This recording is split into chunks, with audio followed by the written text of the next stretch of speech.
Today we're joined by Dr. Sue Mays, currently a senior lecturer in physiotherapy at Trobe University, having recently retired from her role as principal physiotherapist of the Australian Ballet since 1997, and a leading authority on injury prevention and rehabilitation in elite dancers. Sue holds a PhD on hip joint health in Ballet and leads groundbreaking research on joint health at Trobe University. Beyond Ballet, she has also consulted for elite sports organizations worldwide, including Premier League football, AFL, cricket, rugby, basketball, and athletics. In 2020, she was appointed a member of the Order of Australia for her outstanding contributions to physiotherapy.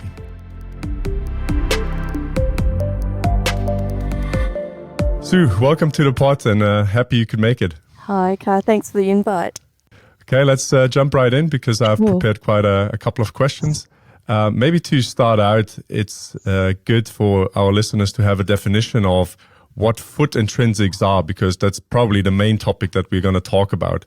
Yes, no problem. So the foot intrinsics are really just those very small muscles in the foot. Most of them are underneath the foot, and there's even some small ones between the metatarsals. So we've got the intrinsic muscles, which are within the foot, and then we've got extrinsic muscles, which are the ones in the calf that have tendons that run through the foot. Okay, yeah, it's a pretty clear definition. Great. And to directly jump into ballet, what are the most common foot and toe injuries you see in ballet dancers, and how have they evolved over time with probably changes in training load or footwear? Well, the ankle's the most common place to be injured. Of that, we see posterior ankle pain as the most common problem around the ankle. When it comes to the foot, there's an array of conditions. There's lots of joints within the midfoot that can become inflamed. But I think probably the most common one is inflammation or synovitis of the first MTP joint, the metatarsophalangeal joint.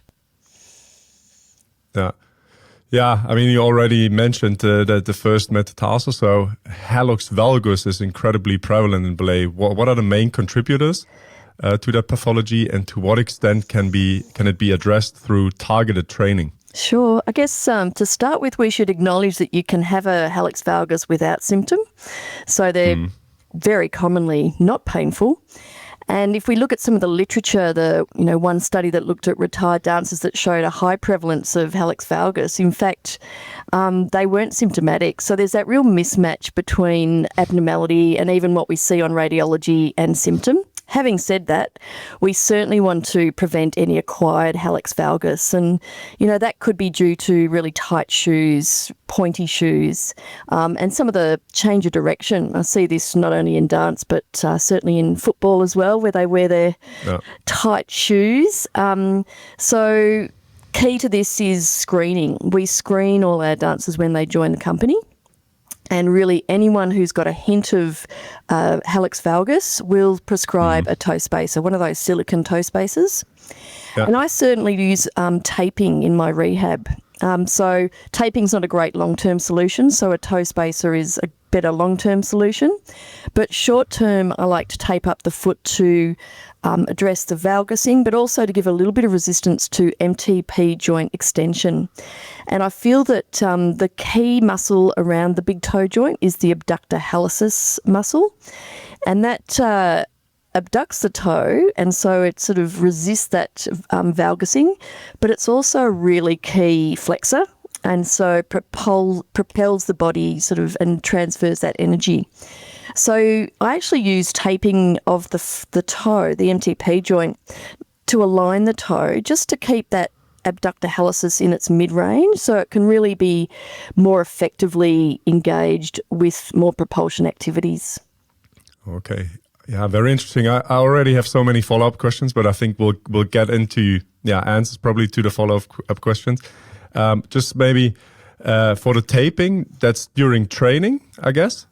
Correct me if I'm wrong. Yeah, just to start with, when they're really perhaps painful, I might even just have it for when they're walking around. And then it might be once they start to do some straight line running, and then torsion activity. Torsion's the hardest thing to do. So if I'm rehabbing someone, I'll bring the torsion in a bit later. So if I'm treating a ballet dancer, when we think about torsion, we're thinking about things like turns and pirouettes. If I'm managing a footballer, any change of direction, that toe is going to valgus. So I'll tape, I might tape them to get going, perhaps with running in a straight line. And then when we start to add in any change of direction, I'll reapply the tape just to sort of support that toe whilst they're doing that. And then that might be something that with a footballer, I'll have them wear for all the games just to give it a bit of support, because it's pretty challenging when you've got not only change of direction, high speed, got another player landing on top of you. Whereas I find ballet dancers are really good at controlling their movement, and so I might not necessarily use that as a long-term measure and then resort to perhaps a toe spacer. Okay, yeah, understood. And toe spacer, when would the athletes wear that? So again, they could wear it all the time if they're comfortable wearing it, but certainly when they're doing their training and even for the games. Okay. Yeah, we already mentioned the Abductor Hallucis, I think. And how do you define and assess intrinsic foot strength in practice? And maybe do you have go-to tests or functional indicators that you trust in your practice? Yeah, it's really tricky because it's hard to sort of differentiate them from the long toe flexors. We'll look at, we just did a study that looked at muscle size, but we found that there was no relationship between the muscle size and pain. So I don't think it's a great proxy for strength, and we don't always have, an ultrasound or an MRI to measure the size. No. We have used the handheld dynamometer or dynamometry. We use the Vald equipment. We use the force frame and we set them up on a box with the toe in 30 degrees of extension, and they do a maximal isometric contraction on one of the pads with their big toe. And then we also use a dynamo, so a load cell, to measure the fifth toe, which is pretty unique. I think there's not a lot of tension on the outside of the foot, but in fact, you've got this abductor digiti minimi, which is a chunky muscle that's just the same size as abductor hallucis, and I think it often gets forgotten. So we've also found that that has been quite reliable for testing fifth toe flexion. Okay, so your main focus is on the first toe and the fifth, basically, yeah. Yeah, it's we'll certainly look at the smaller ones, but any testing where you're pushing with the big toes, you could do, there's, equipment that you can test all the toes pushing down that I've seen used in research that's been shown to be reliable. So that's another measure. We like dividing it up, and because then that sort of, that's how we exercise them as well. So it's just a bit more focused. Okay. And next to Hallux Valgus, a lot of people are focusing on the foot arch and flat feet. What is the role of the intrinsic muscles in controlling the arch and managing flat feet, and how much can we realistically correct with training? So I think, it's been really controversial. We talk about static postures, and there's lots of measures for static posture. And I think the more, we always assumed that it was the intrinsic muscles that hold your arch up. But more recent research has, by Kelly and his group, have really demonstrated that those intrinsic muscles, their main role is to stiffen the MTP joints so that we get this really efficient transfer of energy from the ground through to the body and vice versa. So they're not as important for lifting up the arch. And I think that striving to hold the arch up can actually cause problems in itself. So if someone tries to sort of lift up their arch, often they're using their extrinsic muscles as well, and they can really block their ankle, because you do need to pronate to get good overall ankle dorsiflexion. And I often see people jamming up their ankle because they've gone the other way and they're trying to resist that pronation. The body needs to pronate. Certainly when you change direction, your foot really drives into that first ray. And so I think rather than sort of trying to change the structure or the posture of the foot, we need to just strengthen up the muscles so that they can go into that pronated position and have that muscle support to be able to, generate force through there. Time for our sponsor. Transform your physiotherapy career with a Physiotutors premium membership. Enjoy unlimited access to masterclasses, research reviews, and clinical tools, all designed to enhance your clinical skills. Join a global community of over 100,000 professionals. Our platform supports multiple languages, making it accessible to professionals worldwide. Don't miss out on this opportunity to excel in your practice. Visit physiotutors.com/membership and start your free 7-day trial today. So it's not so much about the structure or a flattened arch itself. It's more about being able to cope with the load or the pronation that those athletes will undergo. Exactly. Okay. And what do you think about the dome exercise, which is, I think, typical in physio practice, or there's also people trying to do a toe abduction drill. Is that something that you would use, and what's your take on their actual effectiveness? Yeah, so I used to teach it a lot, and I'd run my courses, and all the physios would go, this is so frustrating. Patients can't do it. How do you teach this? And it was actually when I started to treat football players that I'm like, there is no way I'm going to get a football player sitting here staring at his foot, moving millimetres. Yeah. So then at the same time, all the research was coming out that, in fact, that is not the role of the intrinsics. The most important role is to flex those MTP joints. So then we pretty much abandoned all the toe yoga and the piano toes. And how frustrating to try to adduct your big toe joint, or abduct your big toe joint. It's very frustrating. And I think that sort of accounted for the low adherence to the exercises because they were just too hard to do. And it's such a high burden. And certainly there's been research that's showed that if you do those doming exercises, you can get some, benefits. But it's such a huge burden on a patient to expect them to do this. So I think, yes, it's not an exercise I teach anymore. I certainly have other strategies and use higher load exercises because they're extremely low load exercises. Yeah. Yeah, I will definitely get into your go-to exercises later on in the podcast because I'm sure listeners are very curious.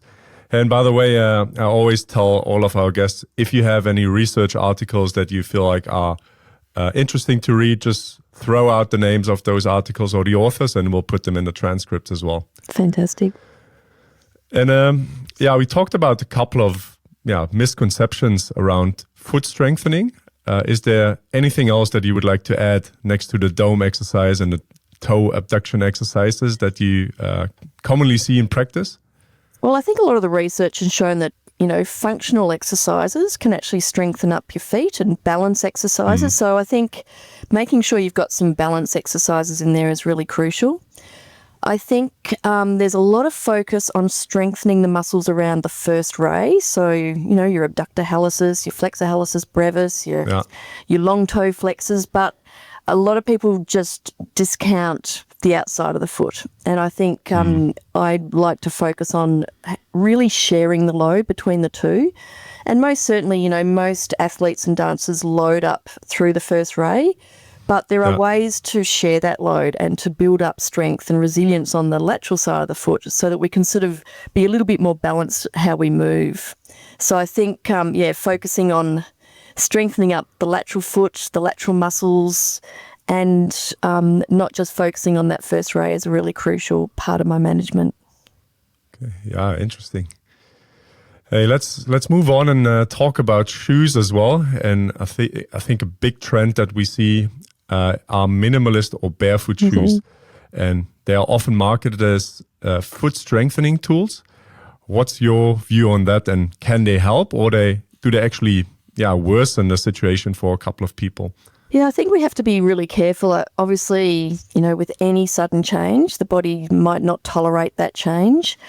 I've seen lots of feet that have been wearing minimalist shoes, and it's incredible the adaptation that the foot has made. So for sure, they've got bigger foot muscles. Their fat pads tend to be quite hypertrophied. They develop calluses underneath the metatarsal heads that are obviously sort of a reaction to all that shearing through the fat pad and the skin. So I think over time, the body is amazing at adapting, but the crucial thing is we take the time. And there have been studies that have shown that, even 12 weeks of a very progressive building up of adding a minimalistic shoe you can see the benefits.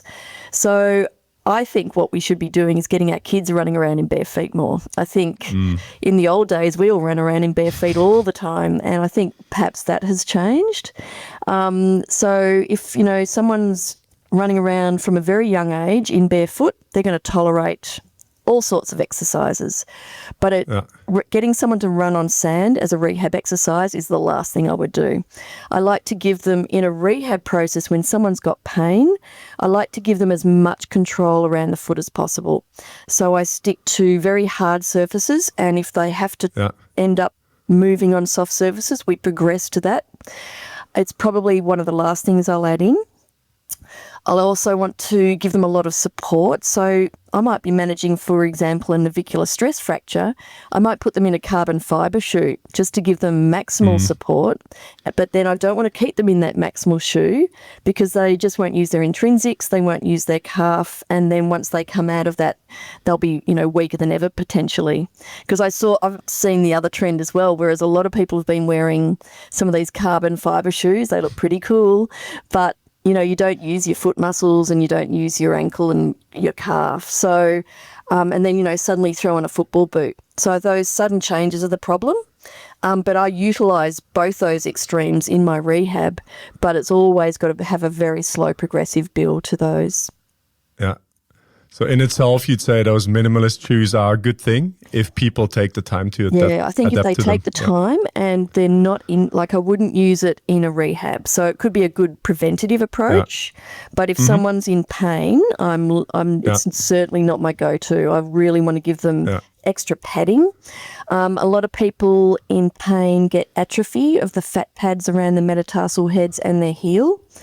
And so if you take away that extra padding, that just adds more compression load to the bones and to those tissues that could, be quite provocative. So I want to give them padding, but not too much cushioning. So if you've got a shoe that's really very cushioned, that's really challenging for the foot as well. So it might seem like a good idea where you're giving some cushioning to the heel, for example, in a plantar fascia problem, but maybe it's the instability that the subtalar joint's not coping with. And so I might have sort of quite a solid, high-pitched shoe that's quite firm, but then add a gel heel cup or some padding within the shoe just to give them that fat pad, some sort of extra padding. Okay, yeah, great stuff. Hey, and what's the role of intrinsic foot muscles in reducing injury risk? I mean, particularly if we look at chronic issues like ankle instability or shin splints. What's the evidence there?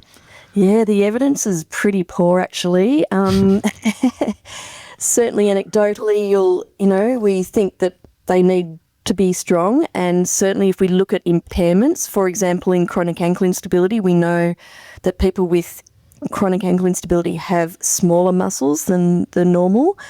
We've seen this in other conditions as well. So if we're looking at sort of like an impairment-based rehab, then it makes sense to add intrinsics into the mix. It's not all about the calf. We need strong calves, strong feet to really focus on that whole chain. But yeah, I don't think there's not much evidence there at this stage to show that there's, a really consistent impact of building up your foot intrinsics. But I think there's a lot more interest, and there's a lot of great research that's really starting to come forward. I think the struggle has been that a lot of the research has been based on doming. And so now that we're realising that perhaps that's not the most effective way to strengthen, we hopefully will see some positive impacts from the interventions. Yeah, and would you say it definitely makes a difference in your clinical practice when you look at your ballet dancers? Yeah, I mean, I think no matter what I'm treating around foot and ankle, if you haven't got strength and stiffness through your MTP joint or through that midfoot, then you're not going to be able to be efficient with your loading through the whole ankle and calf. So it is, it's an important part of that whole chain. We're trying to rehabilitate that limb back to being a spring. And so if your foot intrinsics aren't really applying that spring-like action to the foot, then your calf possibly has to work even harder. So, it is a part of that whole musculoskeletal spring action. Yeah. And talking about evidence, are there any performance benefits associated with stronger intrinsic muscles? And do we have maybe better evidence for that? Yeah, I think there is actually better evidence for performance impact. It certainly has been shown to improve vertical impulse. I think that's probably because people can load onto their forefeet better. The intrinsic muscles work at a higher level when you're sprinting, so it makes sense that if we can strengthen up those muscles at high loads and with high loading, then maybe we can certainly increase the sprint speed of people. And certainly anecdotally, I've had a lot of great success with improving jumping, running with my patients, with building up their foot intrinsics. But it's not just the intrinsics. They've got to build up their calf capacity as well. And I often feel that, especially in sort of field athletes, their gastroc and soleus can be really not strong enough. And as soon as your gastroc starts to sort of fatigue, then you'll notice your toes starting to curl. I find that that's usually related to overactivity in your long toe flexors, just because of that poor calf capacity. So all of our patients get very rigorous soleus and gastroc strengthening as well, and also, strengthening up those extrinsics such as tip post and the peroneals. Yeah, so the flexor hallucis longus would compensate for weak calves, or if they fatigued at one point, and then you get the flexion in the toes. That's right. So we have done an MRI study, and this has been demonstrated in other research as well, that you get hypertrophy of the FHL in dancers because they use it so much and they often don't have great calf capacity. So once you strengthen up the calf, then you sort of offload that FHL.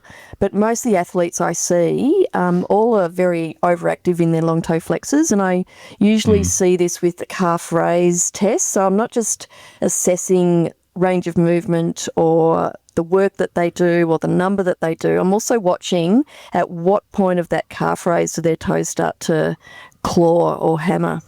And that's a sign to me that their calf is fatiguing and they're starting to use their long toe flexors. So it's just another little assessment that you can put into your calf raise endurance test. Yeah, very interesting. Hey, and I'm getting to the question that probably everyone is waiting for. So if you were to build a foot strengthening program for athletes, what would that look like from the ground up? Yeah, so obviously depends, what point of their rehab they're at. I do like to do a very simple, straightforward banded exercise.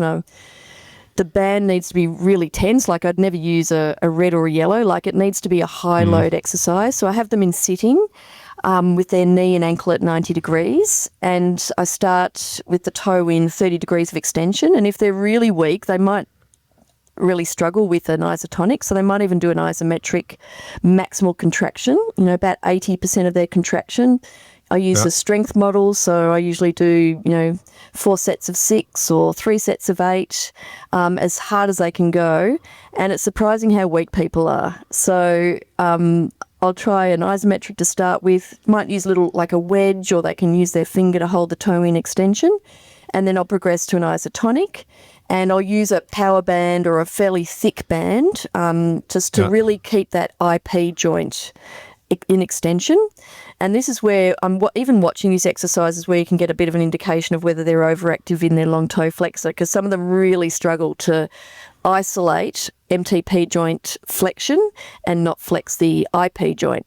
So that's the FHL is the only structure that attaches to your distal phalanx. So if that's starting to flex, it's sort of a bit more dominant. So so I do that on the 1st and the 5th, and if you've got a dancer, they'll do as many exercises as you can prescribe. So they'll do every toe. But, most people will be, because I'm getting them to push, I'm not isolating that toe because I want it to work independently. I'm isolating it because I want to get a really high load through it. And so that's why I'll do a band on each toe rather than doing all the toes together. I find as soon as you put the band around all the toes, they tend to curl. So they could do that, 3 times a week. And that I feel like they need to do that on the first, but also the fifth, particularly the fifth, just to get that feeling of using that side of the foot, because usually it's a new discovery for people that they've got a muscle on the outside of their foot. I can imagine, yeah. It just helps them to engage and go, okay, I can see, I can feel it. So I think it's just a good starting point. And then obviously we want to get really dynamic and functional. So a balance exercise is a fantastic way to strengthen up your intrinsics. I love the Bosu, but I'll always use the Bosu with the hard side on top, not the soft side, because it's a bit too challenging. And I'll also get them, whether they're a dancer or an athlete, in external rotation. So as soon as you turn the foot out with hip external rotation, you really challenge those medial muscles in particular. So that's a great way to get some good medial gastroc and that abductor hallucis firing, is to have them all in a little bit of external rotation, whatever their hip can control. So nice balance work in external rotation. Another great exercise that I love for feet is stair running. So obviously it's a very progressive build-up. So I start with stair walking, and I get them to have the foot in with the heel elevated, so their MTP joints are in 30 degrees of extension. So that same position again that will start and will test our exit of the MTP joint flexion. And they step with holding this heel raised, and that's a sort of a large lever arm for the intrinsic muscles to work, but also it puts the plantar fascia on great tension as well. So they'll step up and down the stairs, keeping the heel raised and sort of really isometric, not letting it bob up and down, not rolling in and out into pronation or supination. That takes a lot of foot intrinsic work to maintain that position. So I love that exercise because you can start walking at about 90 beats a minute, maybe start with 1 minute and progressively build up to 200 beats a minute. And we've had dancers get up to 20 minutes of that, which is a massive cardio workout, but great for the feet. Yeah. But it's a walking pace until I get about 140 beats a minute. And then we'll transition to a jog. And then they're jogging up the stairs, gradually building up the time under tension, and then also building up the speed up to 200 beats a minute. So I find this is a great way to get that plyometric activity through the feet. It's a good workout for the calf. It's great for soleus because they're, isometric. And then because it's vertical loads are a lot easier to manage around the foot than a horizontal load. So it's a really nice way to build up to running horizontally, sort of in a straight line. Time for our sponsor. Are you a physiotherapist or healthcare professional aiming to elevate your clinical practice? At Physiotutors, we offer a comprehensive suite of online courses designed to enhance your skills and knowledge.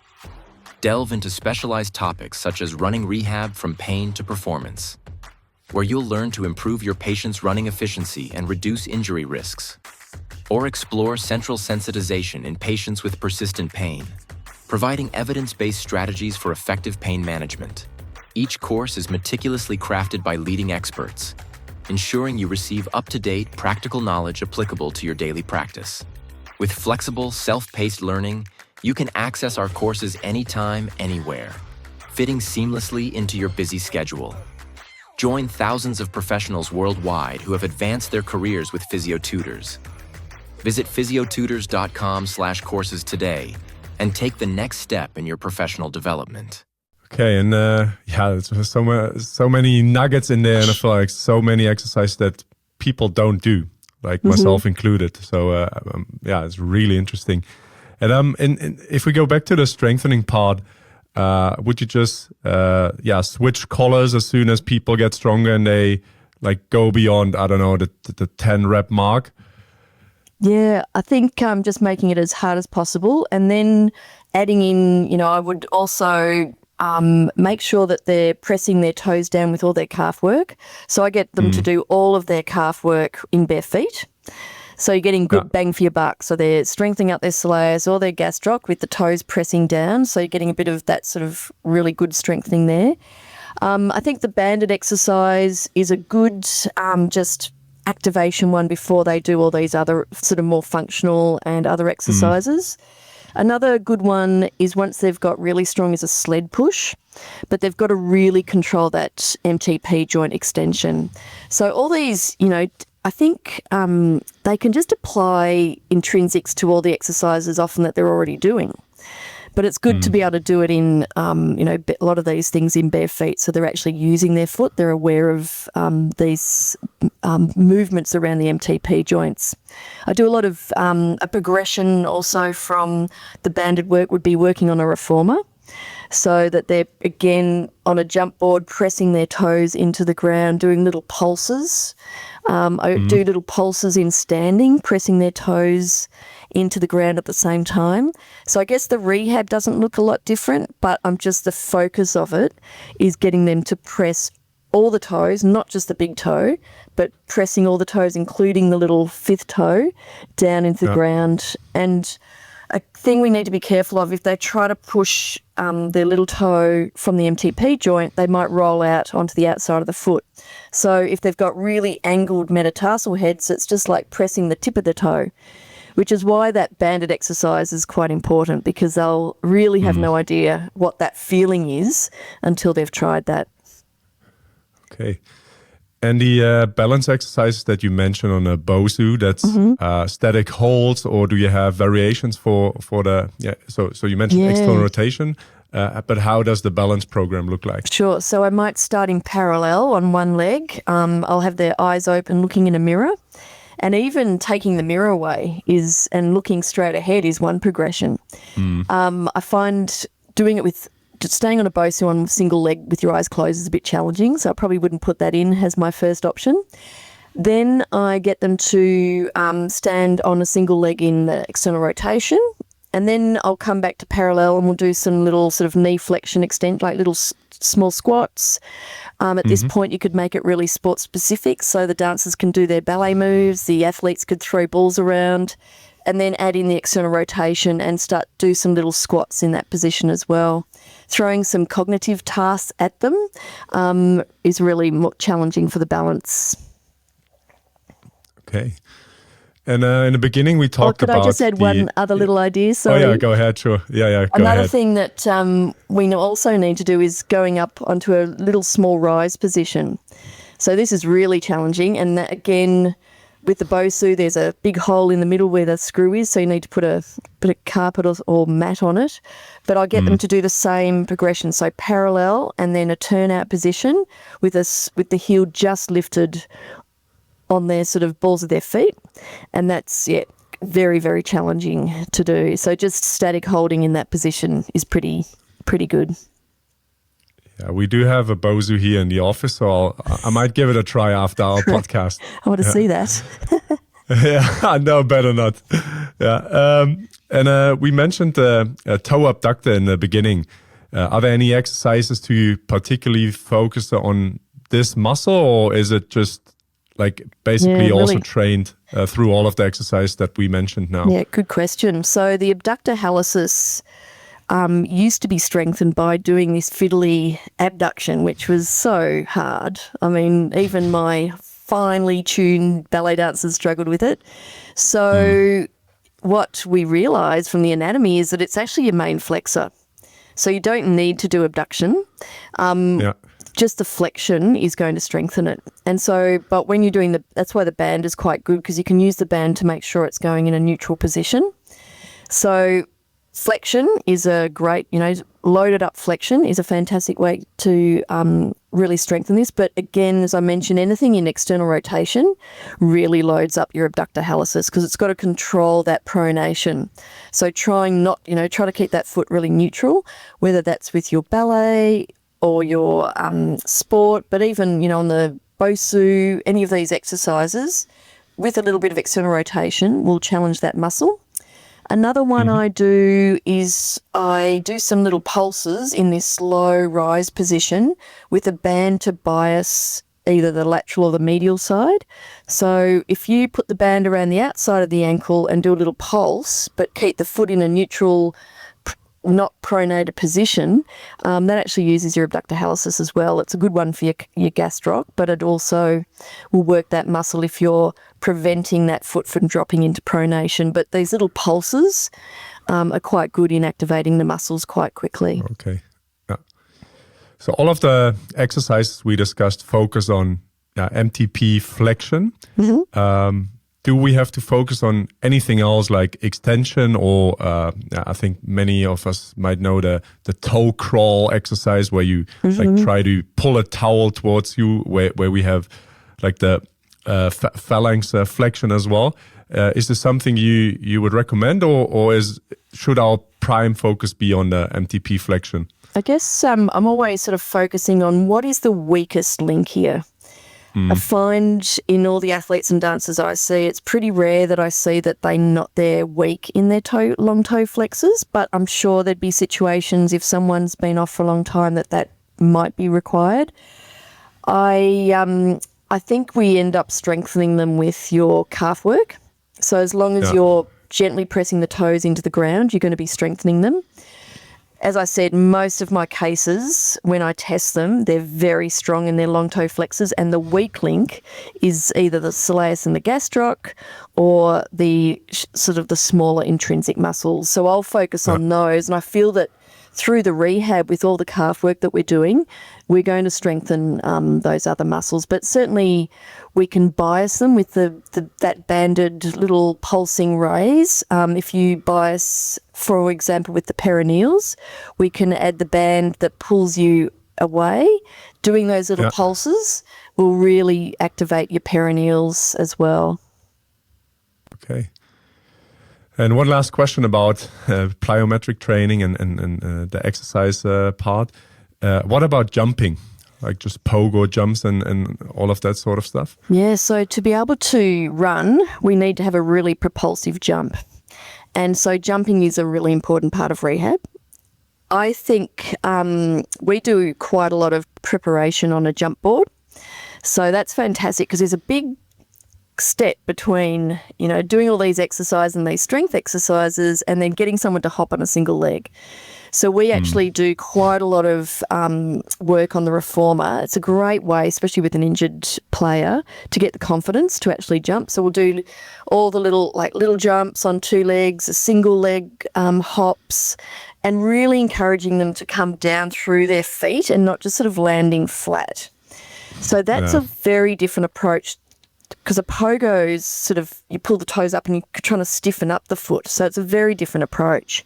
And so we're trying to really encourage the foot to work with landing. So we might come off at a box and get them to land and do some sort of eccentric control onto the ground through the foot, really encouraging that through the toes, down through the foot action. And interestingly, if you tell someone to land quietly, they tend to use their foot muscles more. So I might just get them to be doing some jumping and say, okay, I just want you to really listen to that, especially good on a sprung floor, and really try to make that a bit quieter. And you'll find that they use their foot muscles and use their foot mechanics better to eccentrically load. I think they've found that in research if you do the same instruction to someone when they're running. So I think those little cues can be really helpful as well. But we'll certainly do a lot of jumping off a box and doing nice slow ones, but then really quick ones as well. I think we just got to be... Pogo is for a different reason. That's to really stiffen up the system. I prefer to use the stair running as a way of building up that sort of stiffness through the whole system and certainly through the midfoot. Yeah. Okay. And one last question. When it comes to return to play and different sports, how would your rehab approach differ for, say, a ballet dancer in comparison to an Australian footballer, for example? Yeah. Surprisingly similar. I think that was the biggest surprise when I started seeing athletes and footballers. They've got all the same requirements. Certainly the footballers have a lot of ugly toes. Dancers get a bad rap, but their toes are not as ugly as some of the footballers I've seen. I find that the footballers wear their shoes much, much tighter than they should, and their toes are really quite deformed already, even at a young age. Yeah. And also they've got, I think, sort of less calf capacity than the dancers. So therefore they tend to use their long toe flexors. So I'm certainly, both groups, I'm encouraging them to get a better shoe fit, because usually they're too short, too narrow. So that's always a very important part for both of those groups. Obviously, some are in point shoes and the other group are in football boots, but when you look at the two, they're actually pretty similar. It was one of the key strategies for preventing stress fractures in the company. We've only had, one metatarsal stress fracture in the last 15 years, and that one of the key contributors to that was them wearing their shoes too tight. So, and, having weak intrinsics, because your foot can't work like a spring if it's bound into this really tight boot. So, so that was, key contributing. So looking at their footwear is really crucial. And then, taping of the foot or taping of the toe to facilitate the intrinsics while they're strengthening up is also something that I'll use in both groups. They both have the same issues. I really can't think of many differences. They're so similar. Elite athletes are super coordinated, and I think there's this myth that they can't do these really fine motor controls that the dancers can do, but they can. They're amazing at them. Once you take the time, you've just got to make it really, simple, low burden. They've got to fit it amongst all their activities. I think it's a little easier to fit these exercises in for athletes. The dancers have a pretty crazy workload, and so the struggle is to actually fit all these exercises in. But they like to do, come in before class and do a lot of these sort of foot exercises as a preparation for their classwork. Okay. Hey, we talked about a lot of stuff, and I think we're slowly coming towards the end. And the last question that I have prepared is, what's one belief about foot rehab that you wish more clinicians would consider, especially in elite populations? Yeah, I think acknowledging that you have an outside of your foot, that the lateral foot needs to share the load. So, for example, not only do we do the strengthening for the outside muscles of the foot, the abductor digit minimi, it's a chunky muscle on the outside, but I'll also, whenever we're bringing dancers or athletes back, I'll really focus on their technique and particularly change of direction.